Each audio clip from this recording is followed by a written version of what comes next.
Hello friends, welcome to online political science class.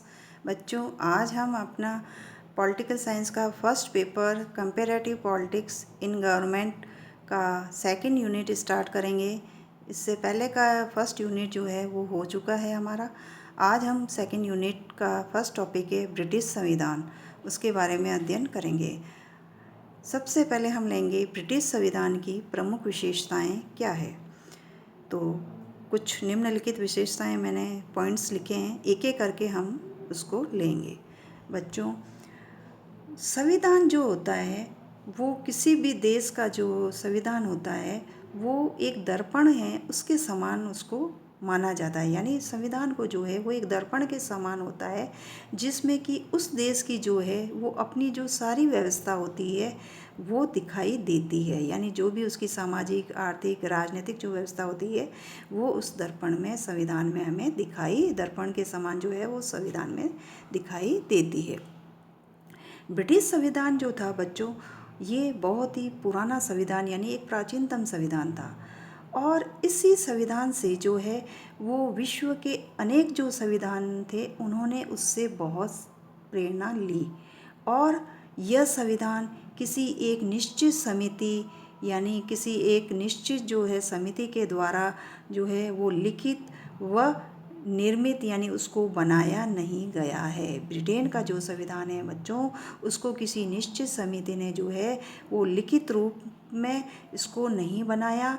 यह संविधान जो है वो एक विकासशील संविधान है। यानी कैसा संविधान है ब्रिटेन का? एक विकासशील संविधान है। इसको किसी निश्चित समिति ने जो है वो लिख करके बनाया नहीं, बल्कि इसकी जो सबसे बड़ी विशेषता यह है कि यह देश और समय की जो परिस्थितियां हैं उसके अकॉर्डिंग यानी उसके अनुकूल जो है वो समायोजित हो जाता है।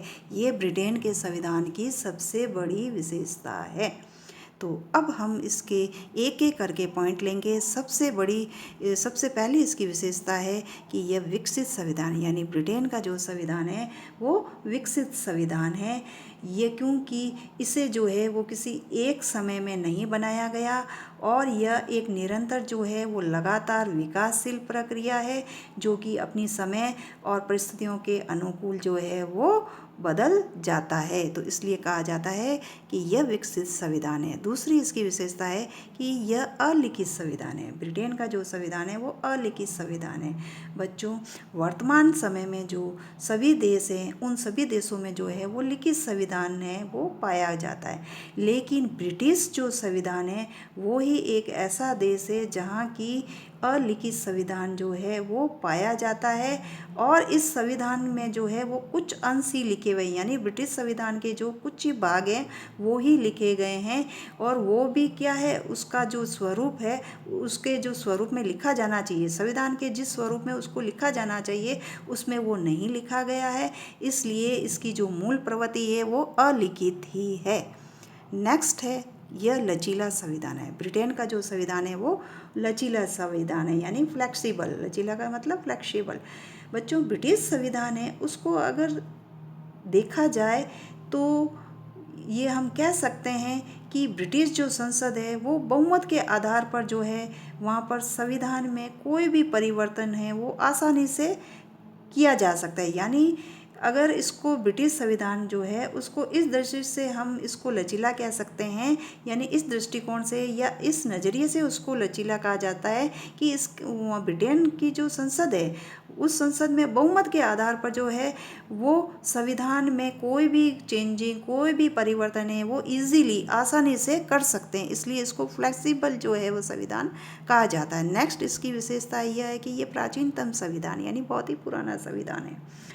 बच्चों, ब्रिटिश संविधान जो है ये विश्व का सबसे प्राचीनतम संविधान है, और यह संविधान जो है वो थॉरोटिकल यानी सैद्धांतिक रूप से जो है वो इसको कहा जाता है या दिखाई देता है कि वहाँ जो निरंकुश राजतंत्र है वो हम देख सकते हैं। यानी सैद्धांतिक रूप में जो है सिद्धांत जो है वो हम इसको वहाँ पर एक निरंकुश राजतंत्र जो है वो हमें दिखाई देता है, लेकिन व्यवहार में अगर हम देखें तो वहाँ लोकतंत्रात्मक जैसी स्थिति है। यानी बिहेवियरल अगर देखें तो वहाँ कैसी स्थिति है, सिचुएशन है लोकतंत्रात्मक, और थोरोटिकल रूप से, सैद्धांतिक रूप से वहाँ देखा जाए तो निरंकुश राजतंत्र है वो हमें दिखाई देता है। इसलिए जो है वहाँ पे कहते हैं कि वो प्राचीनतम संविधान है, बहुत ही पुराना संविधान है। नेक्स्ट इसकी विशेषता है कि सिद्धांत और व्यवहार में अंतर, यानी इसके जो सिद्धांत है संविधान के और जो व्यवहार है उसमें बहुत ज़्यादा अंतर है। बच्चों, मुनरो है वो ये कहते हैं कि ब्रिटिश संविधान में जो कुछ भी हमें दिखाई देता है वास्तव में है नहीं, और जो है वो हमें दिखा ही नहीं देता, ये कहते हैं मुनरो। यानी मुनरो ये कह रहे हैं कि ब्रिटिश संविधान में हम जो कुछ भी देखते हैं वास्तव में वो है नहीं, और जो है वो हमें दिखाई ही नहीं देता। इसलिए कि ब्रिटिश जो संविधान है वो सिद्धांत वहाँ राजतंत्र व्यवस्था है, और व्यवहार में वहाँ कैसी व्यवस्था है, लोकतंत्रात्मक जो स्वरूप है वो हमें दिखाई देता है। वहाँ का जो राजा होता है वो ही सर्वशक्तिमान है, यानी जो सम्राट है वो ही सर्वशक्तिमान है, सर्वे सर्वा है, और सिर्फ जो है वो हमें दिखाई देता है। यानी जो राजा है वो सर्वशक्तिमान है, सम्राट, लेकिन वो सिर्फ हमें दिखाई देता है, और वास्तव में वहाँ पे क्या है, सर्वोच्च संसद जो है वास्तव में वो ही सर्वोच्च है। सिर्फ जो राजा है, सम्राट है, वो सिर्फ हमें सर्वोच्च शक्तिमान दिखाई देता है, या सर्वशक्तिमान जो है वो दिखाई देता है, लेकिन वास्तव में अगर देखा जाए तो वहाँ की जो संसद है वो ही सर्वोच्च है, सुपर है संसद ही। अब हम लेंगे संसदात्मक प्रजातंत्र। बच्चों, ब्रिटेन में जो है वो संसदात्मक शासन जो प्रणाली है उसको अपनाया गया है। यह जो है वो इस व्यवस्था का एक आदर्श स्वरूप है। यानी जो संसदात्मक व्यवस्था है वो ब्रिटेन के संविधान का एक आदर्श स्वरूप है, क्योंकि वहाँ की जो कार्यपालिका और व्यवस्थापिका है उसमें आपस में बहुत अच्छे गहरे संबंध हैं वो पाए जाते हैं, और वहाँ प्रजातंत्रात्मक जो व्यवस्था है उस पर बहुत ही ज़्यादा जोर दिया गया है ब्रिटेन में। नेक्स्ट इसकी विशेषता है कि वहाँ सर्वोच्च प्रभु सत्ता है। ब्रिटेन में जो है वो प्रभु सत्ता है वो सर्वोच्च है। बच्चों, ब्रिटेन में जो संसद है उसको सर्वोच्च माना जाता है, यानी ब्रिटेन की जो संसद है वही सर्वोच्च है, और वहाँ संसद के पास जो है वो सभी अधिकार हैं। यानी संसद ही सर्वोच्च है, और संसद के पास ही सारे जो पावर है वो किसके पास है, संसद के पास। इसलिए जो वहाँ की संसद है वो क्या हो गई, सर्वोच्च। यानी सर्वोच्च जो है वो प्रभु सत्ता है वो संसद के पास है। नेक्स्ट है विधि का शासन। विधि का जो शासन है बच्चों, ये इस संविधान की, ब्रिटेन के जो संविधान है उसकी सबसे प्रमुख विशेषता है। विधि के शासन का क्या अर्थ है, यानी ब्रिटेन के जो सभी व्यक्ति हैं, चाहे उनका पद और स्थिति कुछ भी क्यों ना हो, यानी वो किसी भी पद का हो, कोई भी उनका स्टेटस क्यों ना हो, लेकिन वे सब जो है वो एक ही कानून के अधीन जो प्रशासनिक व्यवस्था है उसमें रहते हैं।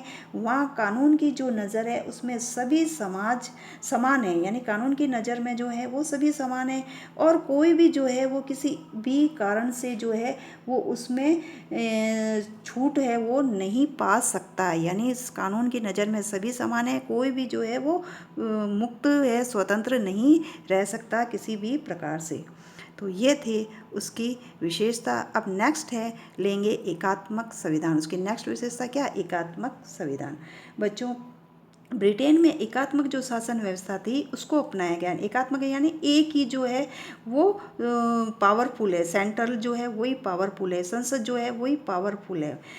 ब्रिटेन का जो संविधान है उसमें जो है संविधान के द्वारा जो है वो शासन की सारी जो शक्तियाँ, यानी ब्रिटिश संविधान के द्वारा शासन की जो सारी शक्तियाँ थी, सारे जो पावर जो थे वो केंद्र में जो है निहित कर दिए गए, यानी केंद्र को दे दिए गए, और केंद्रीय जो सरकार है वो ही देश का जो सारा शासन है, प्रशासन जो है वो चलाती है। यानी जो सारी शक्ति किसके पास है, संसद के पास, यानी इस केंद्र के पास, और जो केंद्रीय सरकार है वही देश का शासन चलाती है। इसलिए वहाँ पर एकात्मक शासन व्यवस्था जो है वो पाई जाती है। नेक्स्ट है मिश्रित शासन प्रणाली। बच्चों, ब्रिटिश संविधान जो है वो बनाया नहीं गया, यानी निर्मित नहीं है, और बल्कि क्या है, वो विकसित संविधान है, यानी उसको बनाया गया नहीं है, वो निर्मित संविधान नहीं है, बल्कि ब्रिटिश जो संविधान है वो विकसित संविधान है। वहाँ जो है बच्चों एक ही समय पर जो है वो पूरे संविधान का निर्माण है वो करने के बजाय संविधान को जो है वो परिस्थितियों के अनुकूल ढाला गया। इसलिए कहते हैं कि वहाँ का जो संविधान है वो मिश्रित शासन प्रणाली है। नेक्स्ट है द्विदलीय पद्धति। ब्रिटेन में बच्चों राजनीतिक जो दल थे उन दलों को है वो बनाने की पूरी तरह से स्वतंत्रता थी, यानी कोई भी जो है वो दल बना सकते थे, लेकिन फिर भी वहाँ पर जो है वो दलों की संख्या जो थी वो सीमित ही थी, यानी बहुत सीमित दल थे। वहाँ केवल दो ही राजनीतिक दल जो थे वो थे प्रमुख। कौन से? सबसे पहला था अनुदार दल और दूसरा उदार दल। यानी ब्रिटेन में कितने दल थे?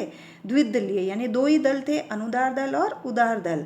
एग्जाम में पूछा जाता है वेरी शॉर्ट क्वेश्चन में कि ब्रिटेन के दो प्रमुख राजनीतिक दलों के नाम बताइए, तो पहला अनुदार दल, दूसरा उदार दल। तो ब्रिटेन में जो थे दो ही राजनीतिक जो दल थे वो सक्रिय थे और उन दोनों ही दलों के बीच में जो है आपस में राजनीतिक सत्ता को प्राप्त करने के लिए जो है वो संघर्ष चलता रहता था। तो द्विदलीय पद्धति ये इसके संविधान की विशेषता थी। नेक्स्ट है ब्रिटेन के संविधान की कि न्यायपालिका की स्वतंत्रता, यानी न्यायपालिका की जो स्वतंत्रता है ये ब्रिटेन के संविधान की प्रमुख विशेषता है। बच्चों वहाँ जो है वो न्यायपालिका को पूरी तरह से स्वतंत्र रखा गया, यानी ब्रिटेन में जो है वो शक्ति विभाजन है उसके सिद्धांत को भी है वो सीमित रूप से ही स्वीकार किया गया है। यानी न्यायपालिका को पूरी तरह से, जैसे हमारे भारत में न्यायपालिका स्वतंत्र है, ठीक उसी प्रकार ब्रिटेन में भी न्यायपालिका जो है वो पूरी तरह से स्वतंत्र है। नेक्स्ट है इसकी लास्ट विशेषता अभिसमयों का महत्व। बच्चों ब्रिटिश जो संविधान है उसको अभिसमयों का जाल कहा गया है। क्यों कहा गया है? क्योंकि यह जो संविधान है वो अलिखित होने के कारण ब्रिटिश जो संविधान के अनेक क्रियाकलाप जो थे वो निश्चित जो विधियां थी, वहाँ के जो निश्चित कानून थे उस पर आधारित न होकर के अभिसमयों पर जो है वो अवलंबित थे। इसलिए जो कहा जाता है कि वहाँ पर अभिसमयों का जो है वो महत्व है, यानी वहाँ का जो संविधान अभिसमयों का जाल है। तो ये थी ब्रिटेन के संविधान की प्रमुख विशेषताएं। अब है ब्रिटिश संविधान की सामाजिक और आर्थिक व्यवस्था। सबसे पहले हम लेंगे उसकी सामाजिक व्यवस्था। बच्चों ब्रिटेन जो है वो एक बहुत छोटी सी कंट्री है, यानी छोटा सा देश है और चारों ओर से वो समुद्र से घिरा हुआ है। वहाँ सिर्फ एक ही भाषा है और वहाँ के लोग जो थे वो कृषि और उद्योगों में लगे हुए थे। कुछ लोग जो थे वहाँ पे मछली का पालन करते थे और कुछ सेना में नौकरी करते थे। ब्रिटेन में बच्चों विभिन्न वर्गों के जो बीच में कुछ स्पष्ट विभाजन जो होना चाहिए था वो नहीं था, यानी अलग अलग वर्गों के बीच में जो विभाजन था वो स्पष्ट रूप से नहीं था। और वहाँ पर अधिकतर जो लोग हैं वो परंपराओं और प्राचीन जो संस्थाएं हैं थी, वहाँ की जो कोई पुरानी परंपराएं थी उनमें विश्वास करते थे और इनका अनुदारवाद में, यानी जो दो दल थे उदार दल और अनुदारवाद, लेकिन अनुदारवाद में वो बहुत ज़्यादा विश्वास करते थे और अधिकतर लोग जो थे वहाँ के बच्चे पब्लिक स्कूलों में पढ़ा करते थे। धर्म का जो है वो उसका राजनीति में बहुत ज़्यादा महत्व था, यानी बहुत ज़्यादा स्थान देते थे धर्म को राजनीति में। वहाँ की जो रानी है सम्राट, वो भी धर्म में जो है धर्म की संरक्षिता थी, यानी धर्म की संरक्षिता कौन थी? वहाँ की रानी, ब्रिटेन की रानी, महारानी। ब्रिटेन में बच्चों जो एशिया और अफ्रीका से आकर के बहुत सारे जो विदेशी जो थे वो बस गए थे, इसलिए वहाँ पर जो है वो गोरे और काले की जो समस्या है, यानी गोरे काले का जो भेदभाव है वो पैदा हो गया था। तो ये थी उसकी कुछ सामाजिक जो है वो व्यवस्था। अब हम लेंगे उसकी आर्थिक व्यवस्था। बच्चों ब्रिटेन की जो राजनीति है उस पर वहाँ की आर्थिक व्यवस्था का बहुत ज़्यादा प्रभाव पड़ा, क्योंकि 18वीं शताब्दी में औद्योगिक क्रांति हुई थी ब्रिटेन में और ब्रिटेन में जो अपना सामान है उस सामान की खपत के लिए वो अपना कुछ जो है वो मार्केट ढूंढ रही थी, यानी वो अपने जो है रॉ मटेरियल को, कच्चे माल है उसको दूसरे देशों में जो है वो किस प्रकार से जो है वो उसको आयात या निर्यात जो है वो करे।